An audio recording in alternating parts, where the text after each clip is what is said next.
Hello out there. My name is Laolu Akonde, and you are on to Inside Sources. Merry Christmas, everyone, and compliments of the season to all Nigerians. Today, I'm skipping my take because I'll be having two full segments on two important issues. The first one is a celebratory segment on the freedom of Mr. Sunday Jackson, who has been on death row for 10 years and 10 months, an issue that we have followed up here on Inside Sources. And then the second segment is going to be a panel discussion on a few issues regarding the state of the nation. Inside Sources will get full blast right after this. Welcome back to Inside Sources. What a great day to be a Nigerian. Sunday Jackson is free, like we have advocated for several times on this show. And so I'm opening this show with a very important conversation with Mr. Emmanuel Ogebe, who has worked for several years on this matter, joining us all the way from Washington, D.C. Mr. Ogebe, congratulations on the freedom of Sunday Jackson.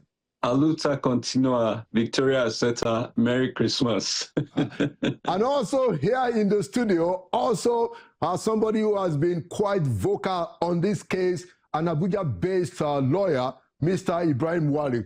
Welcome back to Inside Sources. Thank you, Mr. Laolu. Congratulations once more to Mr. Emmanuel, to your good self, and to Nigerians. Congratulations to conscience, to justice, and to public interest. It's very amazing to join you for this celebratory session. Exactly. It's very important. Let's start from Ogebe. Ogebe, I want you to tell us, in a very concise way, the story of how you got involved, and of course, what's your initial take about the freedom? Yes, so in 2021, I was visiting Nigeria when I read about a young man who had been sentenced to death for defending himself. And what was most egregious about that story was that he was stabbed on his farm by the assailant, and he managed to recover the knife from the assailant and stab him back. So there was no doubt that it was classic self-defense. And so I went up to the prison in Yola to visit him. And I must give thanks to the Nigerian Prison Service. It was during COVID, and they were kind enough, despite a lockdown, to grant me access as counsel to meet with him. And so began our odyssey in 2021, which led up to, the breaking news of yesterday, where despite the Supreme Court confirming his death sentence, the governor of Adamawa State has now granted him a full pardon. So yes, it's a very exciting time, and it couldn't have happened at a better time than at Christmas. I'm telling you. Now, Emmanuel, at this point, I'm going to show the video of your meeting, I think, last week with Mr. Sunday Jackson, who you had met in his confinement. Can you tell us the story of that, your recent meeting, and when? Yes, so I was in Nigeria last week, and again, I want to thank the federal government who facilitated me access to see him for the first time in almost 5 years. They brought him, from Yobe to Abuja, and I was able to meet with him in prison. He was in very high spirits, and he was very thankful to everyone who has supported him at home and abroad. And I think the video you are seeing is actually world exclusive. You're the first person to see and share that video with the world. Thank you. So now, before I bring it to Mr. Wali, what do you think is the role of Supreme Court Justice Ellen Ogunwumiju in making all of this happen? Well, clearly, her lordship's dissenting judgments resonated with the vast majority of the Nigerian people and with the overwhelming majority of humanity. Because, self-defense is literally the first law of human nature, which is self-preservation. And so, the judgment of the other justices did not make any sense. And so her lordship, Justice Ogunmiji, saying in her dissenting judgment, this is a proper candidate for clemency by His Excellency the Governor, made the case overwhelmingly. But we mustn't discount the fact that the father of the deceased wrote to the governor and said, forgive this man and let it go. We have no interest in his execution. So these were two very salient, voices. And then when you add the Nigerian voices, I'd like to say that, the Nigerian people cannot go to Yelwata and defend, innocent people from being slaughtered. But in this case, the Nigerian people spoke out and they were able to defend Jackson from being slaughtered by his own government. Interesting. I'm coming back to you to talk about, when you are going to see Sunday Jackson next and all of that. But I wanted to bring in Mr. Ibrahim Wali, a leading Abuja lawyer who has also spoken on this, to give us his take. How do you read what it is that has happened? You have spoken, in support of this prerogative of mercy, and you've reviewed the case previous times here on Inside Sources. Thank you once more. It's a holiday season, so really it couldn't have come at a better time, right? So congratulations to Mr. Sunday Jackson himself and to his family. It was a long battle, a decade-old battle, 10 good years. But I also want to give props to the judiciary, not just Justice Helen Ogunmiju, her lordship, whose dissenting judgment was brilliant, rich in jurisprudence and humanity and conscience, and which would have made the decision for Governor Fintiri and his team very easy to make. But even Justice Fatima from Yola, although she convicted him and sentenced him to death, she indeed advised the governor to also consider clemency, even at that stage. And it's very important to say. Even the Court of Appeal and the Supreme Court. That was the High Court. The initial trial, yes. At the end, she said that the option left for him is, outside of appeal, obviously, is for the governor to grant him pardon, clemency. So I think that should count as well. I think even the Court of Appeal and the Supreme Court, they made mention of the fact that that window was open and did nudge the government, to go on. So I believe this. Yeah, but Wally, they still sentence him to death, though. Yes, but I guess this is why the jurisprudence of prerogative of mercy itself exists, because to be fair to the judiciary now, outside of this particular case, you only work with what is brought before you, what is presented before you. So the window for clemency, is open when probably the judicial outcome is probably not the moral outcome, or it's not in line with public interest or public policy. And, then there's a window for the executive, albeit, the fact that it can be, and it is often abused, but there's a window for the executive to rewrite that wrong, if any. So, yes, it's the interface between the judiciary and the other powers in the Constitution. Right. But I believe that we have scrutinized the judiciary enough in this case, and yes, of course, yes. Thank you so much. Let's take it back to Emmanuel Ogebe, who is having his Christmas time interrupted by this good news from Abuja. Ogebe, so have you spoken to Sunday Jackson, or what are your plans?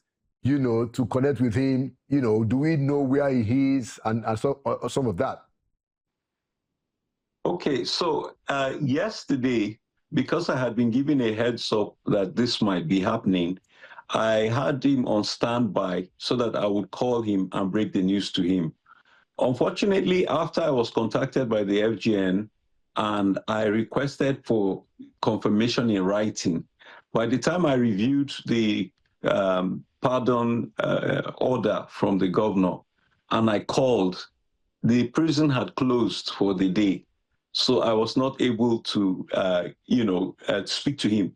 But I'm sure that he has heard, because even in my case, when I was imprisoned by General Abacha, 29 years ago, late that night, I heard some police officers calling me Free Mandela, Free Mandela. And I said, what happened? And they said, Abacha sent a letter that you should be released. So yeah, I know that I heard it unofficially from the guards before I was formally informed the following day. And so I believe that, by now he has been informed about this, and I'm going to call him today to congratulate him. Okay, so based on your previous meeting with him, especially your meeting last week, how will you describe his spirit, and what do you think is going to be his next plan? Yeah. So, before I comment on that, I wanted to quickly respond to my colleague who was giving props to the judiciary. And I just want to say that this was a classic case of system failure on all levels. I cannot give Justice Fati any credit, because it was my learned colleague who even pointed out to us on this show that he was charged with 2 stabs and she convicted him of 3 stabs. This is a judge who invented an extra charge, a stab, that resulted in this man being almost hanged. So I'm sorry, that was a perversion of justice for a poor man. And I'm not in a hurry to acquit her of liability for that. In fact, I'm still going to file a petition against her with the NJC. But to go back to your other question, he was in good spirits. He recorded a message to his family where he said, relief is coming. He said it twice, relief is coming, keep praying. And I'm happy to say that relief has come. And when we asked Jackson, I said, look, if God works it out that you are out, what would you like to do? What he told me shocked me. He said that I have learned a lot from my experience, and I hope that I can serve my country in some way. Wow. And when we left the prison, myself and my case officer for Jackson, I said, this man's country ruined his life, stole 10 years of his life, and yet he says he wants to serve his country. Wow. That's very gracious, and that just speaks to the kind of person he is. Very humble guy. Remember, this happened when he was in his 20s. So he was very young, and he spent 11 years. This month is 10 years, 10 months since he's been in prison. Wow. So, he's lost a lot of his, youthful age, and yet he wants to serve his country. Interesting. Okay, so I'm going to come back to you. You tell us about his family. I remember that you have spoken about his daughter, who is 5 years old and who he has never met. But I'm going to come back right to you. Let's bring it to Wale. Do you want to make any comments, or you want to talk about, what is the implication of what the governor has done in terms, of what I think is a decent, activation of the prerogative of mercy? But please, Yes, sure. So I understand his sentiments. I'm not going to disagree or challenge that. But I just felt like, it's worth putting out there that she was the first to refer the matter to the prerogative of mercy routine. But yes, the implication is that he's a free man, but more so that the right to self-defense, the right to life, has been protected, at least that has been guaranteed and enforced by this decision. And this decision just shows that, when the citizens care enough, when the people care enough to put pressure on the system is going to eventually give in. Kudos to the governor. We could have decided, not to. You could have ignored it. Yes, and we could have just ignored it and not made mention of anything. So I think that, especially with the way Nigeria is currently, so many insecurity situations and cases. So I think that a classic case of self-defense of this nature helps literally everybody. It strengthens the system. It strengthens the trust in the system. Even if you distrust the system, for example, the dissenting judgment of Justice Helen, is also part of the system. Pintili is also part of the system. So it just shows that, with consistent and persistent interaction, just like the likes of Mr. Emmanuel, it really props to them, because, to day and night to, push it and to follow due process as well. You appeal the matter. They went to the Court of Appeal. and then they went to the Supreme Court.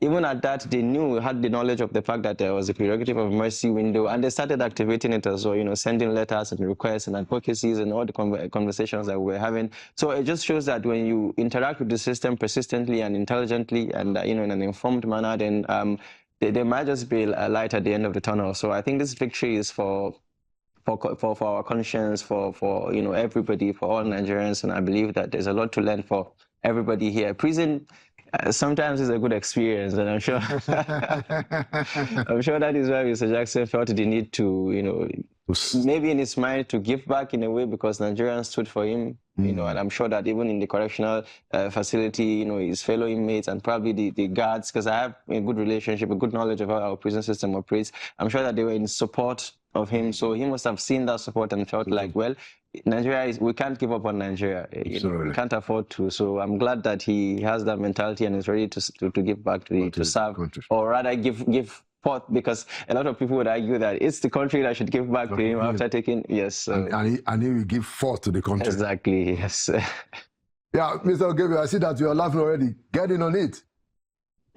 Yeah. So I want to say that, in as much as we're joyful at what has transpired, the fact remains that it is Jackson who has been freed, but the Nigerian population has not been freed. Why? This was a political resolution. This was not a judicial resolution, which means that judgment, that perverse judgment, is still a precedent that says that Nigerian citizens cannot defend themselves, that they must limit themselves. If they are stabbed twice, they must limit themselves to stabbing the other person back twice, or that they should run away. So the battle is won, but the war is not over, which is why we will consult with Mr. Jackson and we'll decide whether we will still go back to court and continue this process, because that judgment is not in the best interest of Nigerians who are suffering massive terrorism. The president has just declared that these groups that abduct our children and attack us from forests are terrorists. So why would a Nigerian citizen in that context not be empowered to protect himself, when even the DSS has said, look, protect yourselves. We don't have the capacity to protect everyone in every village at every time. So we do need to address that. I do also want to quickly mention that Governor Fitiri is now the most famous and the most loved governor in Nigeria in the last 24 hours. People who did not know him before, today they know his name, because he did the right thing. It is amazing the goodwill that single gesture has created. I've been receiving calls and contacts from people all over the place who, despite the hardship in Nigeria right now, are saying this was their best Christmas gift. And I have to tell you, I'm very touched by the way Nigerians responded to this issue, because they all saw in themselves their own humanity. They all saw in Jackson their own humanity. And that's why, I appreciate my colleague, Barrister Wali, for his insight, because let's be very frank, it was on this show that he pointed out the two stabs discrepancy in the judgment of the Supreme Court. Now, let me make something, kind of very clear here. This experience has shown me why the poor, it is a crime to be poor in Nigeria, because you will die if you go into the legal system. Do you know that Jackson could not afford my services? There's no way. Do you know what a ticket from America to the US to Nigeria in dollars cost? If I was not doing this for free, that man would fry. He would literally rot there. And this experience also showed me why the rich buy justice. Because even though the facts and the law were on his side, he still lost in the Supreme Court. So this is a cautionary tale, and we have to fix the system. The system is broken. It's not working. I'm going to ask Barrister Wali to tell us, what are the legal possibilities open or options open to Jackson, just like you said. But I want to ask you first to tell us, two things. You don't address the issue of the family. Tell us about the family, Mr. Jackson's family, his daughter that he hasn't met yet or just knew about 5 years ago. And then after that, I want you to tell us the efforts that you engaged in that produced Baba Aduo, the father, to support the clemency, because that's also a very big element of that. So two things. Yes. Tell us about his family, his children, and all of that, and then the mediation that produced the father supporting the clemency. Yes. So Jackson has a daughter who is aged about this period of time that he's been in prison. So she was born shortly after he was arrested and imprisoned. So he's been in prison 10 years, 10 months. So she's, about 10 years plus at this point. Now, sadly, I was the one who broke the news to him in prison when I visited him in Yola. And I said, oh, I met your daughters. And he said, no, I only have a daughter. And then I said, no, actually, you have two daughters. I just saw your second daughter. And I had to call his uncle to get the name of his daughter and give him the name. So you see, he has never seen her and she has never seen him. And I think the family did that as intentionally, because they thought, look, the man is going to die anyway. Why bother telling him that he has an extra orphan he's leaving behind? And they probably told the daughter that the father was dead. So,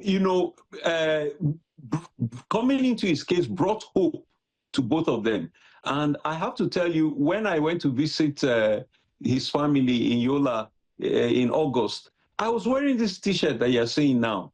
And I saw his daughters pointing at the T-shirt and talking among themselves in their language. So I asked the uncle to translate, and he said, oh, she was pointing, and she said, see daddy's picture, see daddy's picture. And that just really touched me, that we made her father alive for her to the extent that she could recognize him. And that this is the only picture of Jackson that existed in the world. We took it after the judgment was given. So she didn't even know what he looked like. Wow. So, it's a very emotional case.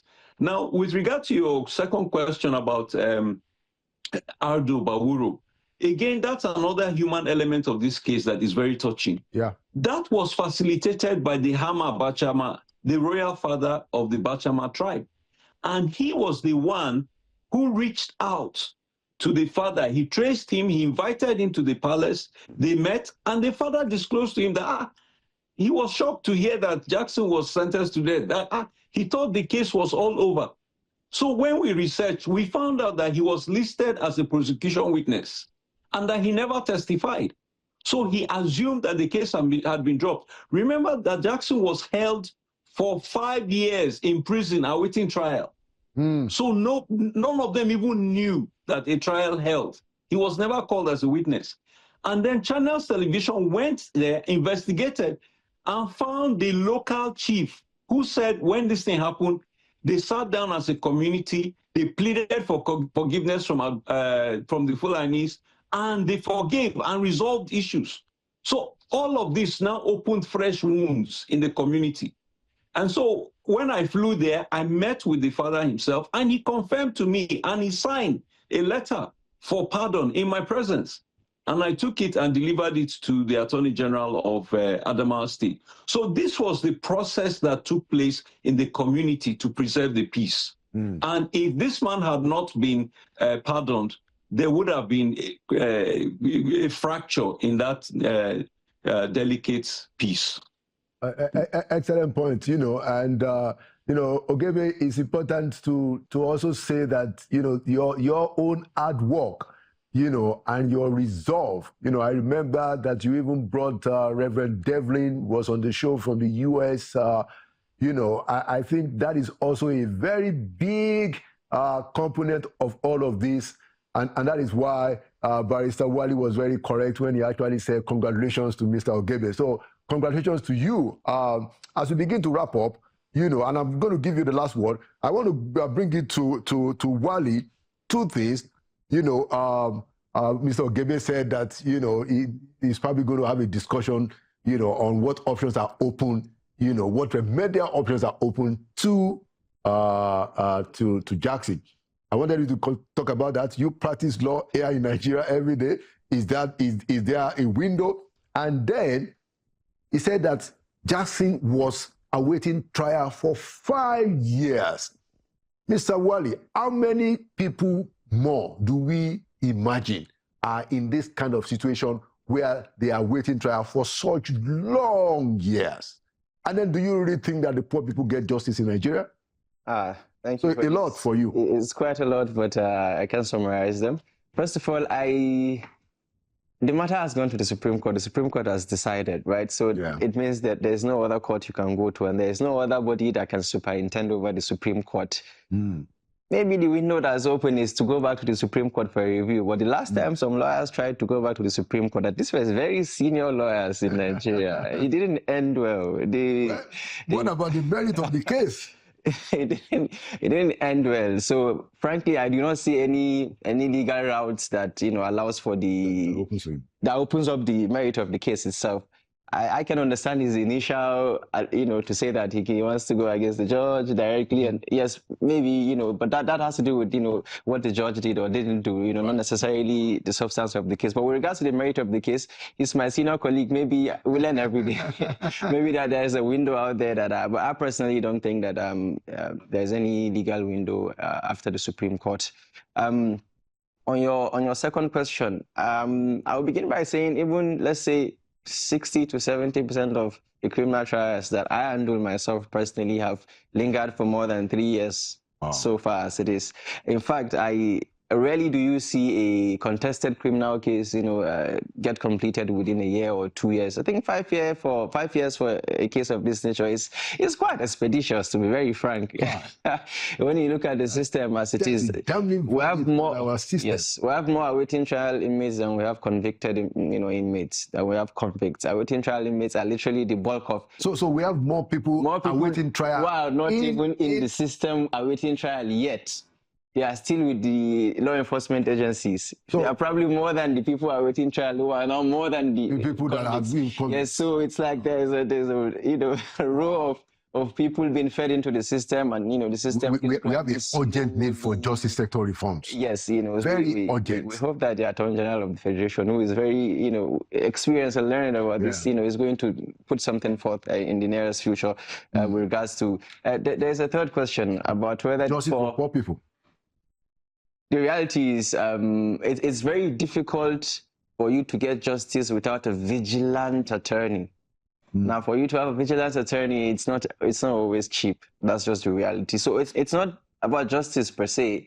It's about the fact that you have a prosecutor on one side, you have the court who's only, who can only work with what is presented before it, and then you need a defense counsel, who is going to ensure that, everything is done properly, and, to put up a defense, so where a case lingers for 1, 2, 3, 4, 5 years, for example, even you as a defense counsel, maybe, standing in pro bono, it begins to wear you down, because you still have to finance the filing, the logistic, the transportation. But the state has an obligation to provide legal counsel for people who cannot afford it. Yes, but if you look at the legal aid council, for example, even they are, they're not really that funded. I worked with them, or not worked with them, I volunteered with them, but most of the time they can't even pay you. You have to, because they're not that properly funded. But the law itself says that when someone is, doesn't have representation, that person, the state must provide representation for that person.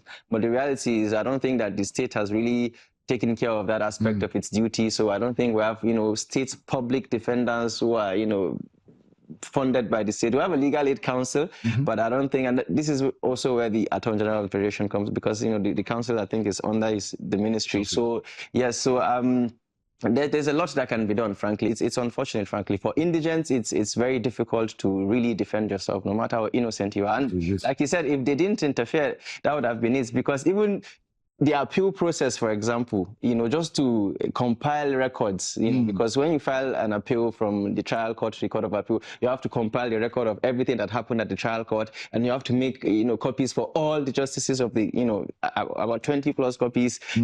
That the process alone, you would have to spend 600, 700 to 700,000 naira to 1 million naira. Before you now talk about the Supreme Court, and it gets so, before you prosecute a criminal defense case from trial to the Supreme Court, you would have to spend millions of naira. And how many Nigerians can afford millions of naira, especially when you are even awaiting trial, you are locked up, you are in detention, so you can't make money. You find that most of their families, they, after trying their best for some time, for a while, they tire out, because it's not as if it's that better outside anyway. Wow. So it's Nigeria. There's no justice for the poor as Nigeria is currently constituted. Lord have mercy. Mr. Ogebe, can you have the final word, please, as we close? I think I am one of the most blessed human beings on earth.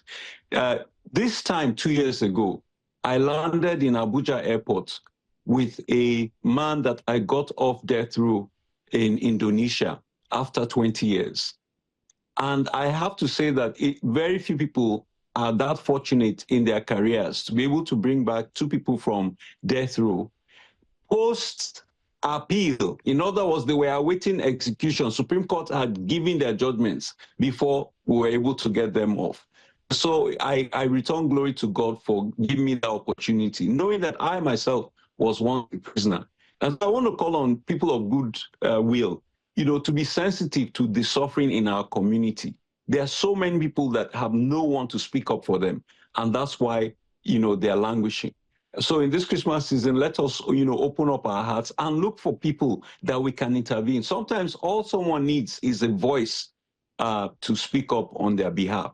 So that's one of the things I wanted to say. I want to, of course, quickly thank you, Laolu, for your consistency. You've been one of the consistent voices on this matter. You took it very, very professionally and very consistently. And our thanks definitely go to you and Channels TV, who traveled all the way to Adamawa to interview, his relatives. Of course, Wali, I can't thank you enough for the insights that you bring, to this issue. Again, if we had people like you, one of my friends in America, when she watched your interview, she said, if you were his original lawyer, he would never have been convicted. I mean, your brilliance comes forth, your sincerity. Yeah. And so we need more of that. Thank you. Thank you so much, Mr. Ogebe. Thank you for your comments, and thank you so much, Mr. Wali.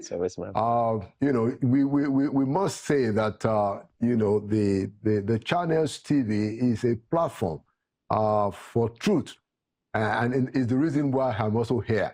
So we have to be grateful to the chairman and the management of Channels for creating the platform where we can push some of these very important issues. And we're thankful to God that we are getting results. Thank you so much. I hope that on the issue of the Legal Aid Council, that attorney generals in the states don't wait for the attorney general in the federal government before they can fix the stuff, because I know very well that Professor Yemi Osinbajo, as attorney general in Lagos, was able to do dramatic reforms, just by himself as attorney general of a state.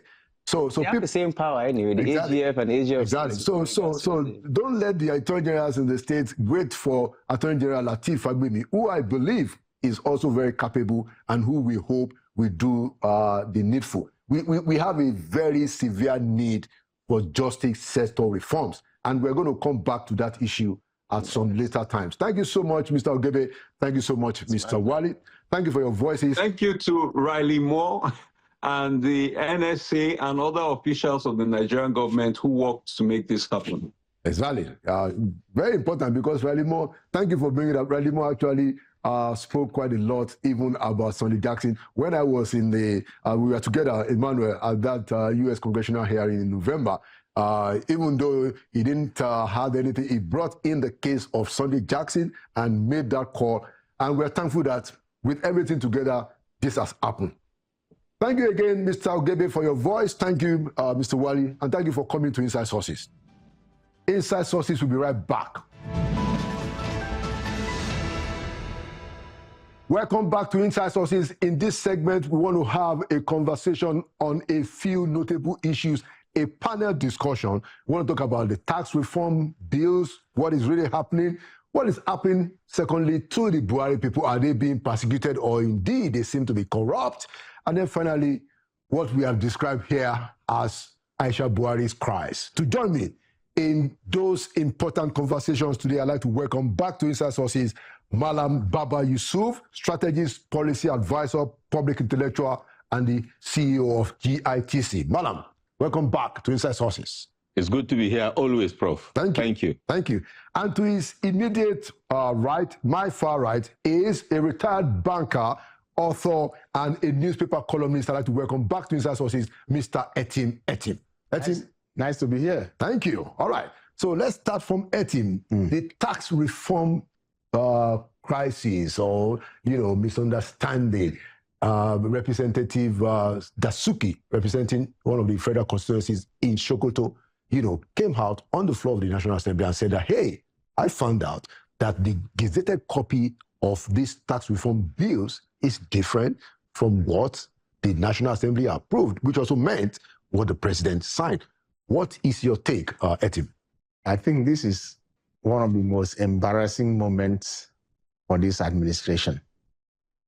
The president signed a document into law, and we have now found out that, in fact, a lawmaker that participated in making the law is saying that, no, what the president signed is different from what we passed. So it means that after the president had signed the document, people made changes to that law. It's a criminal offense. It's a real criminal case. Oh, wow. I think there should be special counsel on this one. Especially like the Americans will do. Like Americans would do. I mean, it should be investigated. This is fraud of the highest order. And to be clear, what you meant to say is that Dasuki said that the gazetted copy is different from what the National Assembly passed. Yes, yeah. Of course, gazetted copy is the one the president signed. Exactly. It's the copy that the president signs is the copy that goes to the printer of the government.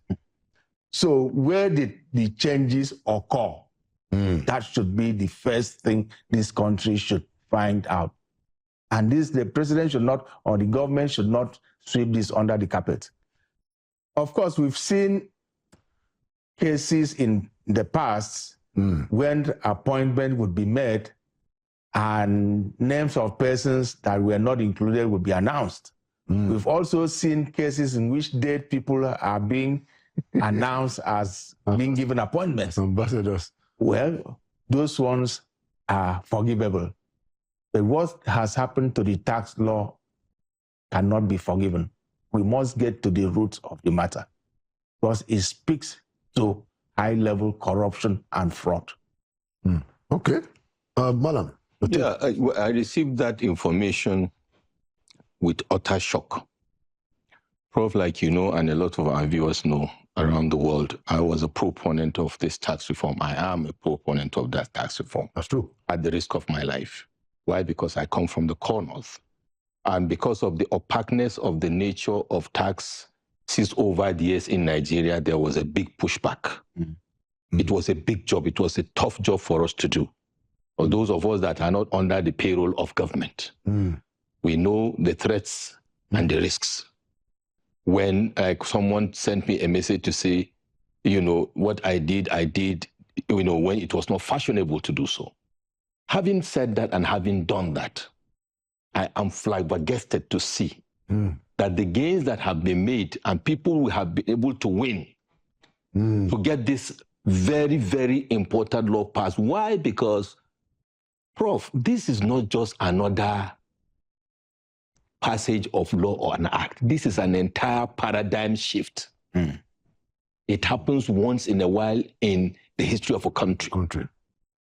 And from a strategic perspective, rightly so, people are pushing back. People are still pushing back. People are still rejecting it.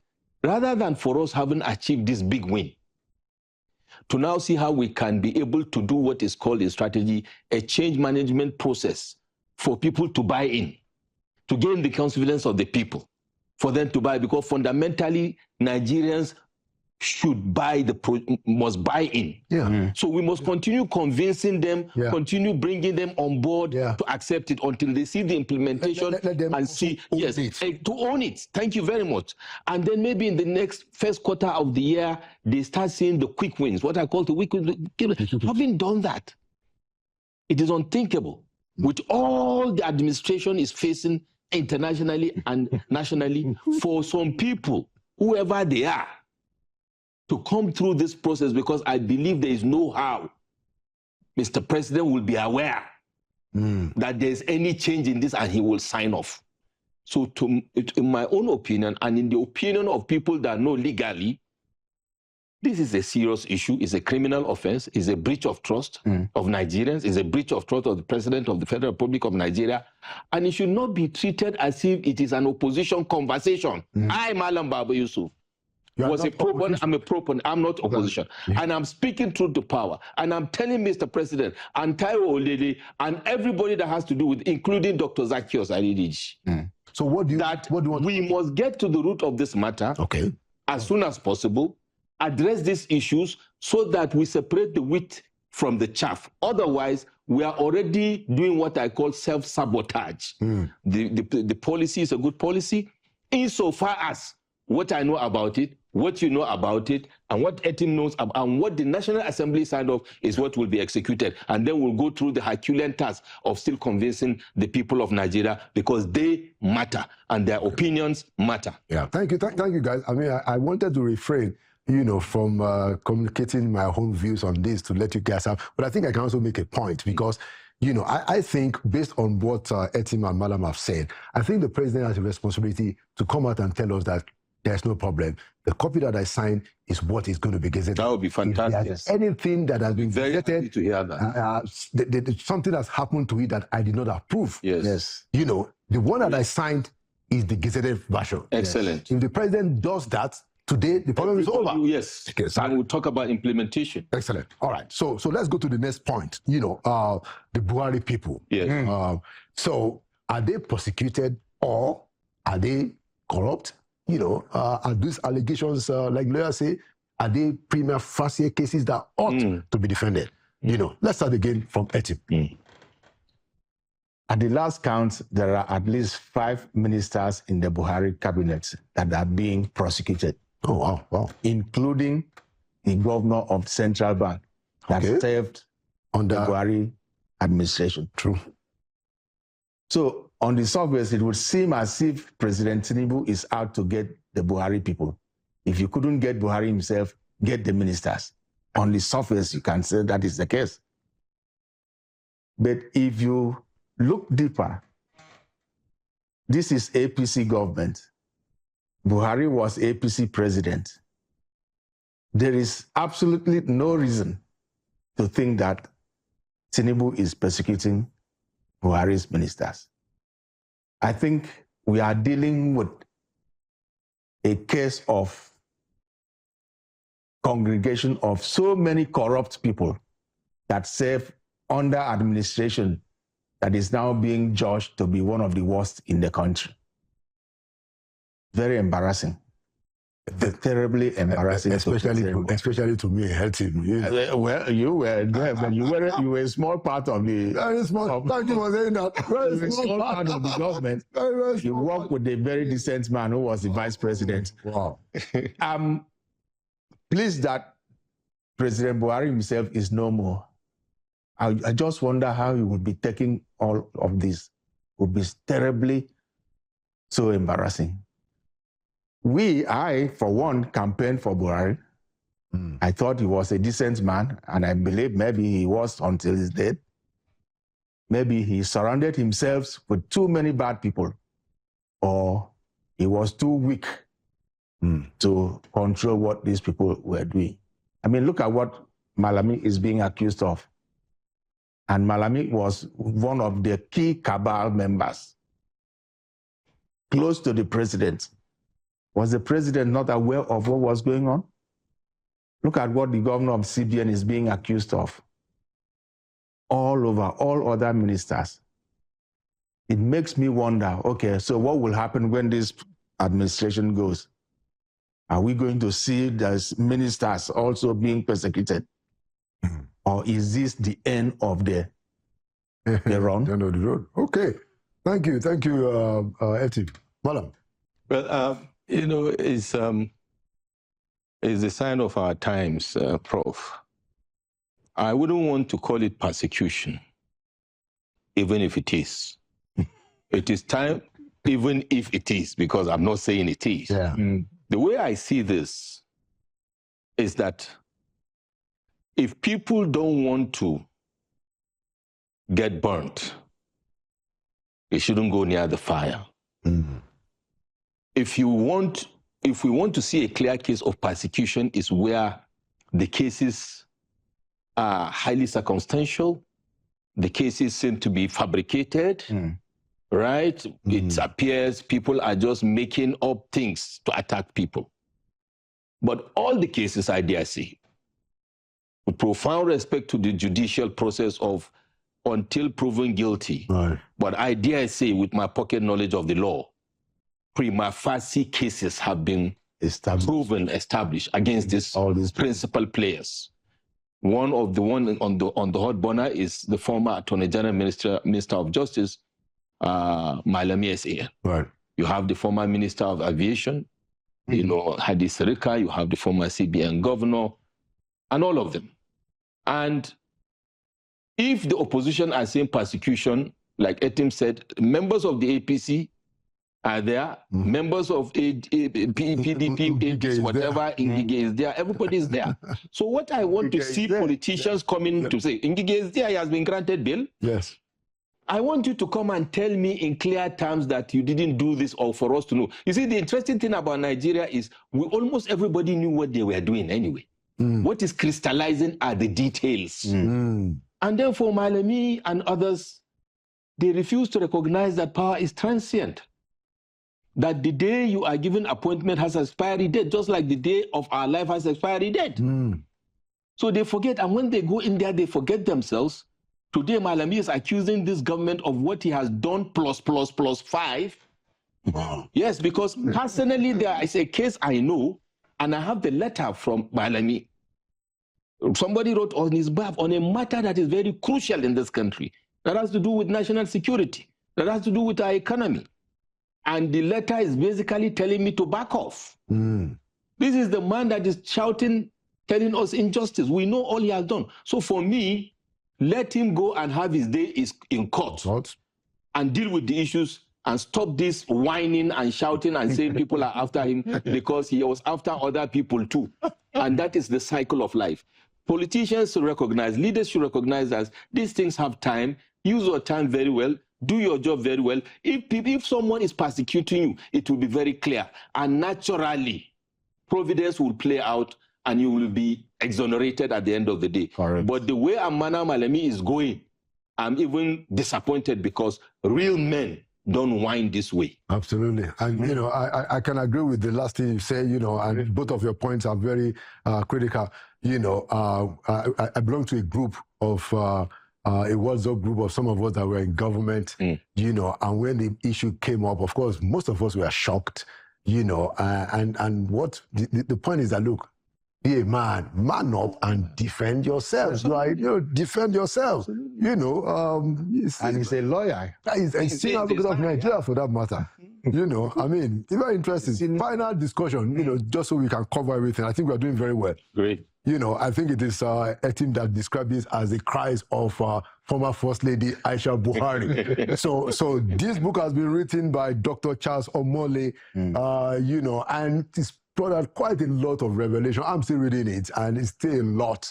You know, some of the comments that I have seen there are quite, I find them very, very outrageous. For instance, I think it's not serving the memory of the president very well. You know, whether I agree with them or not, it doesn't serve his memory well. So on this one, I'm going to start with Baba, and then we go to Etim.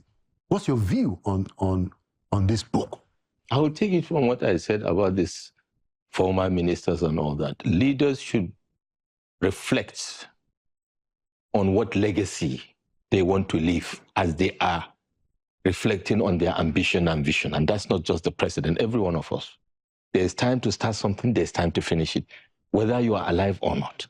President Muhammadu Buhari, may God bless his soul, he is gone. So, amen. President Umar Musa Yar'Adua is gone, may God bless his soul. Amen. And then we have President Jonathan, we have President Obasanjo, they are there.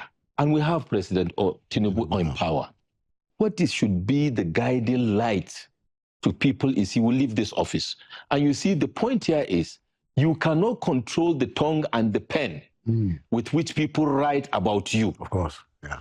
Largely so, everybody must not love you. But how you pretend over issues that God has entrusted in you will determine what plays out, whether you are alive or not. Now, this is a very interesting case study for all of us. President Muhammadu Buhari has left, and we have seen 3 to 4 books or more that has come out. In fact, it's a jamboree of books now. Everybody is writing books. You know, interestingly, some of them look commercially inclined. Some of them look like they are sanctioned. But the point is this, largely so, if you try to filter and sift through these books, point of reference is this particular book by Dr. Omole, you will see a manifestation of various grievances people are bringing out at this point in time of a man that is gone. Yeah. And the critical point to note here is one of the dramatic personae is his wife. Is his wife. Very key. That's and then the dynamic, yes, and the dynamics within his immediate family in the president. Of course, we all know in every palace there are intrigues. If we say they are not, we are kidding ourselves. In every palace, and the presidential villa is a palace, there will be intrigues. But how it plays out to the extent that the leader himself, may God bless his soul, how did he manage his home front? How did he manage his administration? All these people that are shouting they are catching out, worked under his watch. I know he had a mantra, I am for everybody, I am for nobody. And it turns out that mantra is haunting him. You can't say that in life. You must take a position as a man. And as a leader, like Brother Etim mentioned, he supported him because of that. A lot of people did that. And a lot of people still do that. But there's a difference between charisma and the strength of character, gentlemen and ladies. The strength of character should follow your charisma for you to leave a legacy that will envelope or swallow all the negativities around it. Charisma alone could belong to anybody. Even the devil is charismatic. But the character of a leader that sat on an administration, that we are seeing this thing coming out from his immediate, because otherwise now we would have seen lawsuits, libel and all that. Now that should be a learning point for us. Buhari is not here to speak. And to also land on that, to be honest with you, if General Buhari, may God bless his soul, former President Excellency, is alive, he really would not care if they arrest everybody, including his family members, because on that count, he has told you people, I'm for nobody, I'm for everybody. And then he has told them categorically, you are going to account for what you have done. What I have, I'm not happy with how he ran this thing is the buck stops on your table. You don't speak proactively about responsibility. You speak proactively and act proactively about leadership, about responsibility. You don't have to wait until somebody comes to do that, because we wouldn't have lost the money we have lost in the country. The economy wouldn't have gone the way it has gone. And there are people that would have had better opportunity to serve him as a leader and to serve our country. And it's a pointer to the fact that no matter how bad the family issues are, I think it is important for people to try to keep it quiet, because indeed, whatever rubs off President Buhari negatively will rub off on Aisha, my dear sister, and you have children and you have grandchildren. Thank you. Thank you, Malan. Last word, Etim. About 600 pages, this book. Most of the pages are dedicated to the life of the former president. Traces his career from military to politics. But the most controversial part, and perhaps the most interesting, is what his family is saying, the wife in particular. Aisha Buhari is saying that the president was so paranoid that he even thought that she was going to murder him. That is a clear case of paranoia or bipolar disorder. If indeed that is what happened, and the president was locking the wife from the other room, out of the other room, then we had a very serious problem in our hands. I think the lessons to learn from this are the president's health, the leader's health is very important. Mental health, physical health, very, very important. And we should take it very seriously going forward. Whenever the presidents, and that is why other countries take this very seriously, presidents go through annual medical examinations to determine. And often made public. And often made public. That's there are correct. issues. That's correct. Till today, the Americans are still talking of the health of the former president, Joe Biden. And they it costed claim, them the chance. Correct. Yeah. So we should put in place in our democracy the need to examine the health of the president. That's one. Okay. Two, the inner workings of the presidency. Who surrounds the president? I mean, we mentioned the cabal, and the cabal is well spoken of in the book. And there is another minister. Mostly criticized. Oh, yes. Mostly criticized, yes. Solomon Dalong, who served President Buhari as youth minister in the first term, has written an article that he was so frustrated from seeing Buhari that one day he went to the president after FEC during lunch and complained to him that he's written 5 times to see you and he was disallowed. And you know what the president told him?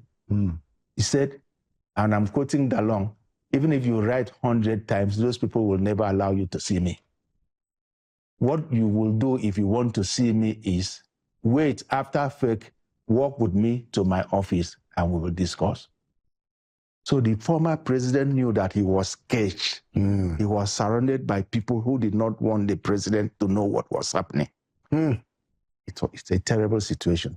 We should find a way to make sure that this does not happen again in future. Can I make a contribution? Quickly, 1 minute. 1 minute. Quickly. I think one of the ways to solve, because solutions, we should also talk about the solutions. The best way forward for Nigeria is for all of us to support, advocate, pressure and push for a change of our political system.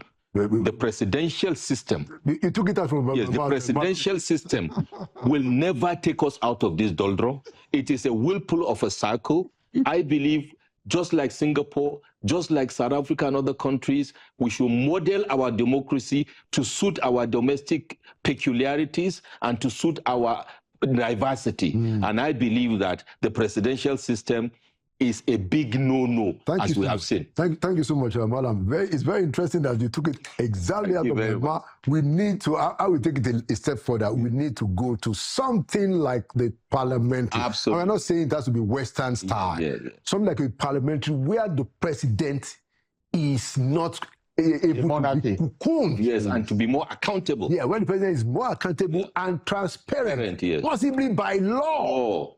You know, because this presidential system is wasting our time. Yes, it is. And wasting our resources. Absolutely. Thank you so much, gentlemen. You know, we want to say something?